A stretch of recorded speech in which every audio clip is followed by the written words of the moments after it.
Israel Hamas के बीच जंग 6 महीने से अधिक वक्त से जारी है। इजराइल हमास के लड़ाकों को पूरी तरह से खत्म करने की बात लगातार कर रहा है। जारी युद्ध के बीच भारतीय मजदूर एक बार फिर चर्चा का विषय बन चुके हैं। आपको बता दें, युद्ध के बीच खबर है कि भारत के 6000 से ज्यादा श्रमिक इजराइल जाने वाले हैं। ये अप्रैल या मई के बीच जाएंगे। दरअसल ऐसा इसलिए किया जा रहा है क्योंकि युद्ध के बाद से इजराइल ने फिलिस्तीनी से काम लेना बंद कर दिया है।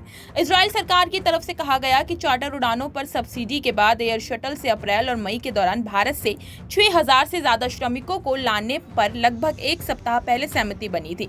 इधर इजराइल हमास के बीच जंग जारी है। इजराइल ने गाजा पर फिर से हमला बोला है। वहीं इजराइल ने गाजा पर फिर से एयर स्ट्राइक भी की है। इस अटैक में हमास के चीफ इस्माइल हैनिया के 3 बेटे और पोते भी मारे गए। खबरों के मुताबिक इस्माइल हैनिया ने हत्याओं की पुष्टि की है। बयान में उनकी ओर से कहा गया कि गाजा के सभी नागरिकों ने मेरे बच्चों सहित अपने बच्चों के खून से इसकी कीमत चुकाई है। वहां की मीडिया रिपोर्ट्स की बात करें तो खबरों में बताया गया कि गाजा शहर में अल-शती शरणार्थी शिविर में एक वाहन में उनकी हत्या कर दी गई।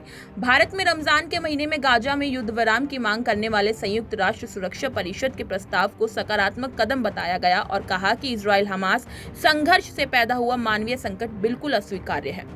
संयुक्त राष्ट्र में भारत की स्थायी प्रतिनिधि राजदूत रुचिरा कंबोज ने सोमवार को यहां संयुक्त राष्ट्र महासभा की बैठक में कहा, हम गाजा में जारी संघर्ष से बेहद चिंतित हैं। मानवीय संकट गहरा गया है और क्षेत्र एवं उसके बाहर अस्थिरता बढ़ रही है। उन्होंने कहा कि भारत संयुक्त राष्ट्र सुरक्षा परिषद द्वारा 25 मार्च को एक प्रस्ताव पारित किए जाने को सकारात्मक कदम के रूप में देखा जा सकता है। कंबोज ने कहा कि इजराइल और हमास के बीच जारी संघर्ष के कारण बड़ी संख्या में नागरिक, विशेषकर महिलाएं और बच्चे भी मारे गए हैं। उन्होंने कहा कि इस संघर्ष के कारण पैदा हुआ मानवीय संकट बिल्कुल भी स्वीकार्य नहीं है। इससे पहले आपको बता दें कि कुछ दिन पहले इजराइल के प्रधानमंत्री बेंजामिन नेतन्याहू ने कहा था कि वह राफा पर हमला करने के लिए एक योजना बना रहे हैं। नेतन्याहू ने कहा कि वह नागरिकों को बिना परेशान किए राफा में छिपे हमास आतंकियों को मारेंगे, जिसके बाद 3 देशों ने इजराइल को चेतावनी दी। माना यह जाता है कि गाजा में हमले के बाद करीब 10 लाख लोग राफा में शरण लिए हैं, क्योंकि राफा काफी सुरक्षित जगह मानी जाती है। इस शहर में इस समय करीब 25 लाख लोगों के रहने का अनुमान है। उन्होंने कहा कि राफा शरण लिए हुए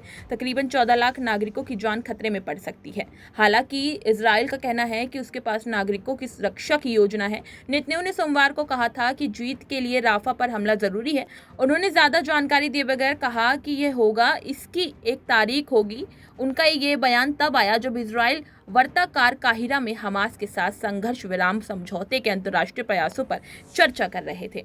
इसी तरह की खबरों को जानने के लिए बने रहिए हमारे साथ और देखते रहिए punjabkesari.com।